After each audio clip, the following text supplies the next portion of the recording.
The best thing you can do for your creative spirit is to know yourself, to really get to know who you are. Being comfortable with yourself can allow you to have access to creative parts of you that you didn't know existed. I never understood why people liked traveling alone. I didn't get the appeal. Since I'm a more extroverted person, I like to share experiences with others. And I've always been scared to travel alone.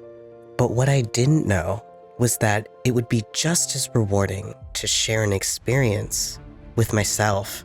And I didn't know that what I would learn on my way to Niagara Falls would change the way I look at the world and the way I create in it. I invite you to come on this journey with me as I share what I learned along the way.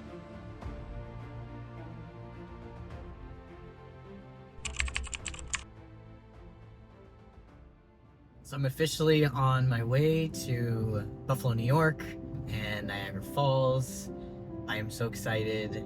This is my first time kind of traveling totally alone. Usually if I do travel alone, I go and see somebody there, but this is just me out doing my thing, doing whatever I want.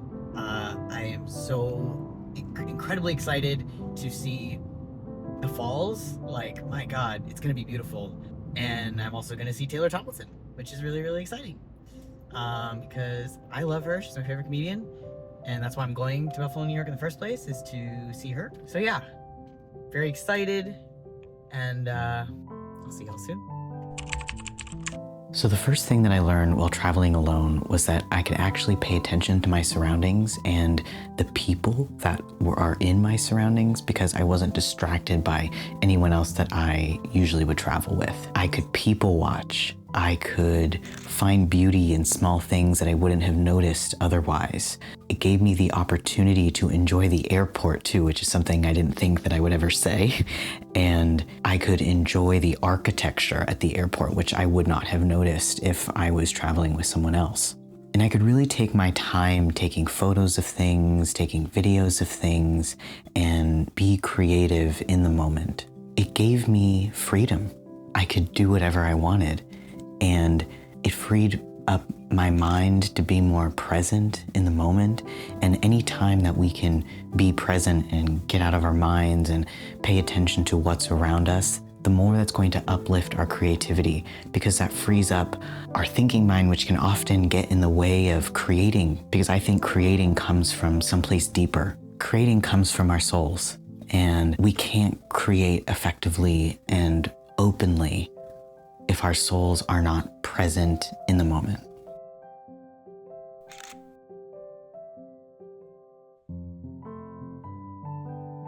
So I had just arrived to the airport and was almost 5 minutes away from my Airbnb, I kid you not. And I got a flat tire from my rental car. And I had to come back. I'm back here at the airport. I have my new car. These lovely, sweet, Gen Z cute people came and helped me out. They helped me change my spare tire, and now we are going back to the Airbnb. I'm gonna eat some breakfast and I'm gonna relax and take a nap because that was a crazy morning, and it's gnarly. You're gonna see on screen right now. There's this like weird thing that's sticking into the car. I'll put up on screen the name of what this thing is that went inside of my tire. It's crazy. But now I have a nicer car.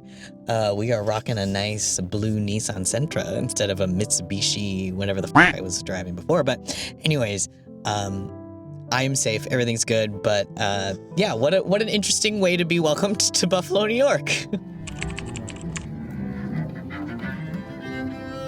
So once I got to my Airbnb and I needed to go get food, I went to this cute little ramen shop and I took some photos. I did some street photography with my favorite tiny camera, the Sony RX100. And the cute little ramen shop that I went to had this cool feature where they had a bunch of drawings up on the walls that customers would draw something and then they would just put it up on the wall. For really, I don't think it was for any specific reason, but because I'm an artist and I like to draw things, I was like, well, I have to do this. And because I wasn't with anyone else except for myself, I could pay attention to just drawing and making something really sweet. And because it was Halloween time, I decided to make a skull inside ramen because skulls are like kind of one of my signature things. And I think it turned out pretty cool, and they put it up on the wall. So I felt like I left my mark there.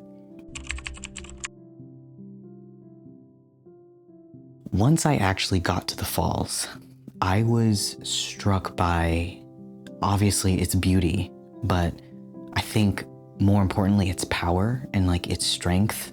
The water itself was just so like pouring over with power, and it was so incredible to witness. It is truly an unbelievable force of nature, and I highly, highly recommend that you go.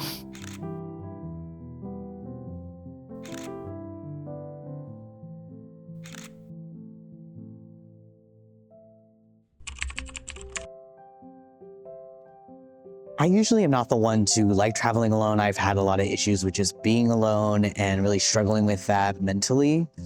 And I've gotten a lot better at that over the past couple of years of really enjoying my solitude and enjoying being alone. So this is the first time I've actually been able to be alone, and I didn't expect to enjoy it as much as I thought. I'm really enjoying my own company. I'm really enjoying the company of random strangers and getting into conversations with them randomly, asking them to take photos of me asking them if they want me to take photos of them. And it's like this little moment of connection that I can have and hold on to just for that moment that I can take with me and remember those interactions more clearly than had I been not alone. Something that we often forget, especially us photographers and videographers, is we can forget to actually be in the moment when we are out taking photos. I know that I can get really swept up in just taking photos constantly, taking videos, without really stopping to take in the scenery and enjoy what's happening. There is so much to look at and so much to feel in the moment. And especially in a place like Niagara Falls that is just unbelievably beautiful. I think it's important that we take in the scenery and we take in all of the stimuli at once without the distraction of trying to capture it with our cameras. Speaking of capturing things with our hearts, there is this self-guided tour called the Cave of the Winds tour, where you can go down underneath the falls and get rained on or just be right underneath it so you can see its beauty directly in front of you. You get a little poncho and you go down there. And it was a really great opportunity to stay present in the moment, because at a certain point you couldn't really take your camera out because it was just like way too misty and way too rainy. So I had to put it all away and I had to just enjoy it. It freed me up to experience the power of the falls and just be present in its beauty and power. And I think putting yourself in situations where you can experience unfiltered joy and happiness makes us better creators, because that happiness and that joy is going to translate into your creative pursuits and your creativity. The more that our hearts are open, the more that our hearts can create things that matter in the world. So in short, I learned that traveling alone brought me closer to myself.